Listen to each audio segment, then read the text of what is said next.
हमारा सबसे favourite line है कि जिंदगी में बहुत प्रॉब्लम है, बहुत स्ट्रेस है, बहुत एंग्जाइटी है, इसका सॉल्यूशन कौन बताएगा हमें। अब देखिए, आपकी जिंदगी की जो प्रॉब्लम्स हैं उनके सॉल्यूशन आपको खुद निकालने हैं। लेकिन हां, अगर वे फॉरवर्ड चाहिए, थोड़ा सा साहस, सिंप्लिसिटी, करेज, एक्सेप्टेंस जिसे हम कहते हैं, तो हमारे चैनल में आपका स्वागत है।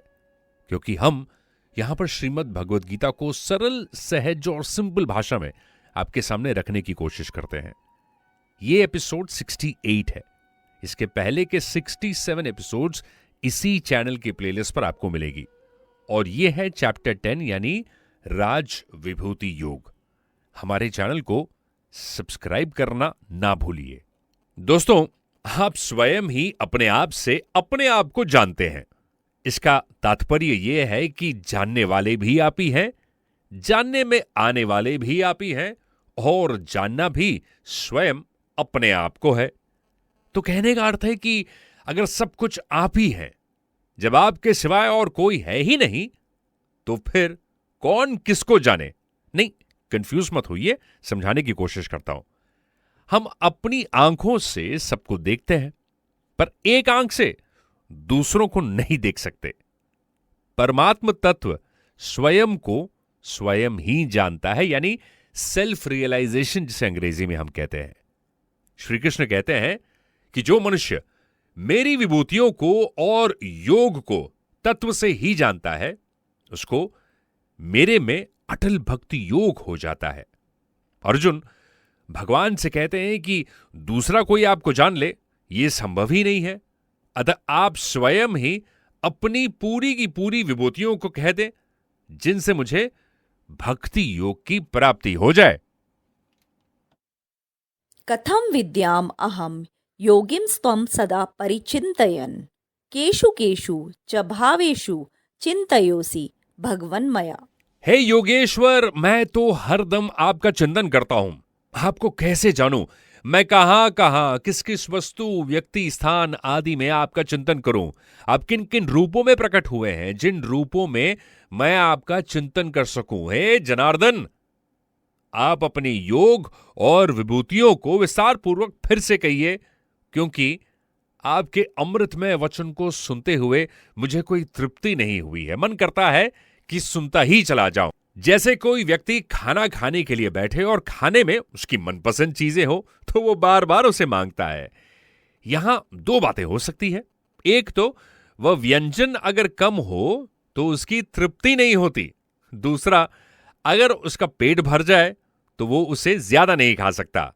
अब ठीक वैसे ही अर्जुन के कानों द्वारा भगवान के अमृतमय वचनों को सुनते हुए, ना तो उन वचनों को सुनते हुए ना तो उन वचनों का अंत होता है, और ना उसको सुनते हुए कोई तृप्ति होती है भक्त को। भगवान अनंत है, अतः उनकी विभूतियां भी अनंत है। इस कारण भगवान की विभूतियों के विस्तार को ना ही कोई कह सकता है और ना ही कोई सुन सकता है। और अगर कोई सुन ले तो फिर वो अनंत कैसे रहेगा? इसलिए ईश्वर कहते हैं कि मैं अपनी दिव्य, अलौकिक, विलक्षण विभूतियों को तुम्हारे लिए जरूर कहूंगा। हे कृष्ण श्रेष्ठ, मेरी विभूतियों के विस्तार का कोई अंत नहीं।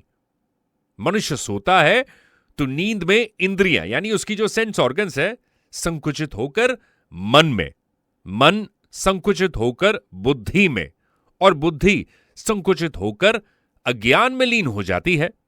लेकिन यदि सोते हुए आदमी को नाम लेकर पुकारा जाए तो वह अचानक से उड़ जाता है। शब्दों में इतनी शक्ति होती है कि वो गहरी नींद में सोते हुए व्यक्ति को भी जगा देता है। शब्दों में अनंत शक्ति होती है। दृष्टि यानी अंग्रेजी में जिसे विजन कहा जाता है, तो केवल किसी चीज तक जाकर रुक सकता है। लेकिन शब्द केवल कान तक नहीं रहते, बल्कि आपके अंतरात्मा तक पहुंचते हैं।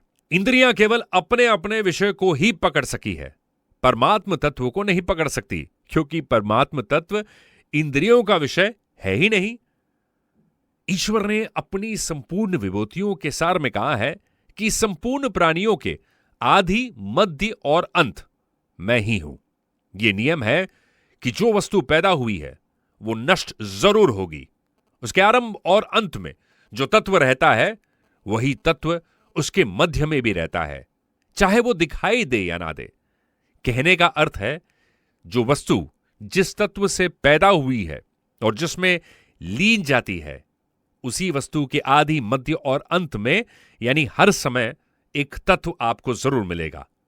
जैसे सोने से बने गहने पहले सोना रूप होते हैं, अंत में फिर से वो सोना का रूप ही धारण कर लेते हैं।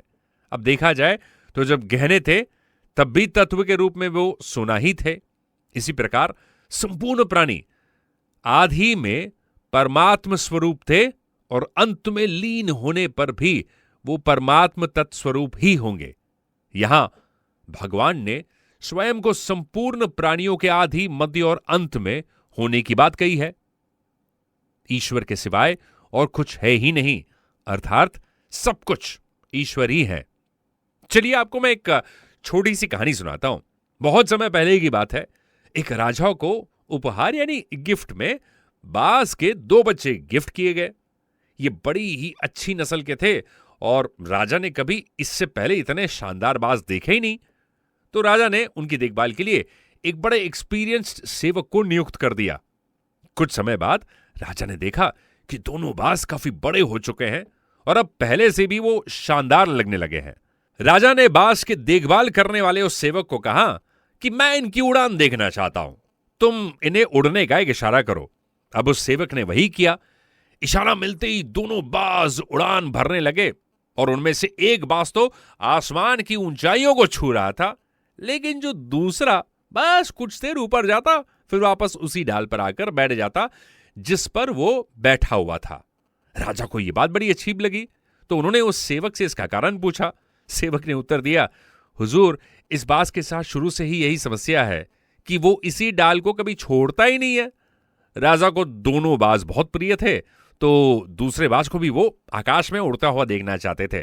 तो अगले दिन पूरे राज्य में उन्होंने ऐलान कर दिया कि जो व्यक्ति इस बाज को ऊंचा उड़ाने में कामयाब होगा उसको बहुत सारा इनाम दिया जाएगा। फिर क्या था, एक के बाद एक विद्वान आए और बाज को उड़ाने की कोशिश करने लगे, पर हफ्तों बीत जाने के बाद भी बाज उसी डाल पर बैठा हुआ रहता। फिर एक दिन राजा ने देखा कि दोनों बाज आसमान में उड़ रहे हैं।